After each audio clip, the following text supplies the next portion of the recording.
The Gulf is the beating heart of the Muslim world. Its oil powers nations, its holy lands inspire billions, and its waters connect east to west. For years, foreign powers have claimed they are the guardians of this region. First the British, then the Americans. Today, Israel also eyes the Gulf with growing interest, but a storm is coming. And the question rising in Riyadh, Doha, and Abu Dhabi is this: who will protect us when that storm arrives? More and more, the answer is Pakistan. This bond is not new. Pakistani soldiers have guarded Saudi Arabia since the 1980s. Pakistani pilots have trained Gulf air forces. Pakistani officers have stood watch over palaces, borders, and bases, and millions of Pakistani workers keep the Gulf alive, building its cities and fueling its economies. In September 2025, this partnership reached a historic turning point. In Riyadh, Pakistan's Prime Minister and Saudi Crown Prince signed a mutual defense pact. It declared that an attack on one will be treated as an attack on both.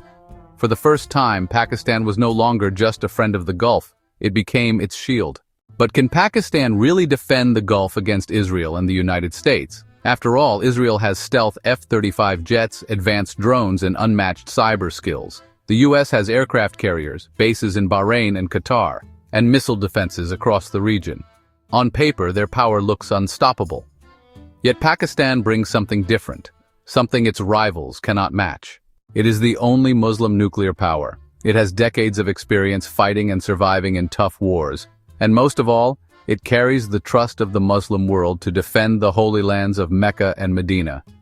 Pakistan's military is stronger than many outsiders think. Its air force has shocked the world before. In recent years, Pakistani pilots shot down 6 of India's Rafale jets, aircraft sold as the pride of Western technology. That battle proved one thing: Pakistani skill and tactics can overcome even the most expensive planes. Today, Pakistan flies the JF-17 Block 3, a home-built jet armed with modern missiles, and the Chinese J-10C, designed to challenge even stealth fighters.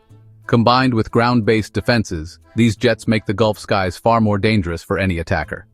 On land, Pakistani soldiers are already stationed in Saudi Arabia. If a conflict breaks out, reinforcements can arrive quickly. These are not symbolic troops, they are a tripwire. Any strike on Gulf soil could instantly draw Pakistan into the fight.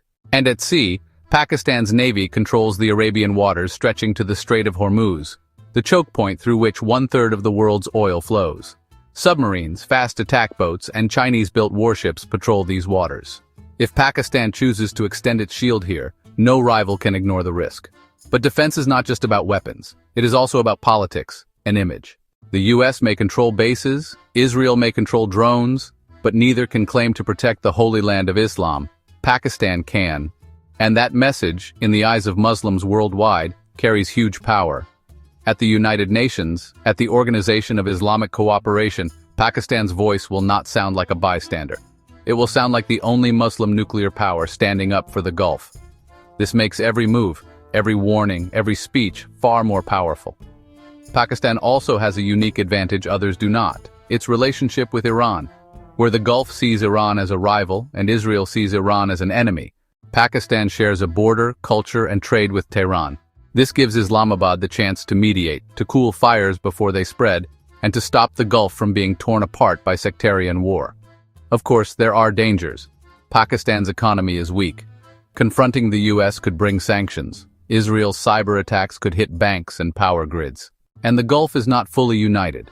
Some countries, like the UAE and Bahrain, have already made peace with Israel. But Pakistan doesn't need to defeat the US or Israel outright. It only needs to make the cost of attacking the Gulf too high to risk. Imagine the scenario. A US carrier group sails into the Arabian Sea. Israeli drones buzz above Gulf waters. But both know Pakistani submarines may be waiting beneath the waves. Pakistani radars may already be tracking them. And Pakistani missiles could be launched within minutes. Suddenly, a strike on Riyadh or Doha is no longer an easy choice. It could trigger a war with a nuclear-armed state. That is deterrence.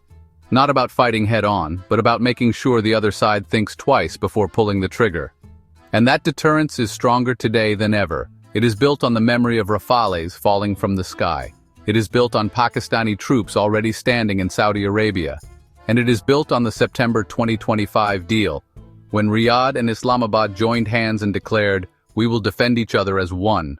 The Gulf does not need another empire to dominate it. It needs a nation that will defend it as its own. And for all its struggles, that nation is Pakistan. So when the world asks, who will protect the Gulf from Israel and the United States? The answer will not come from Washington or Tel Aviv.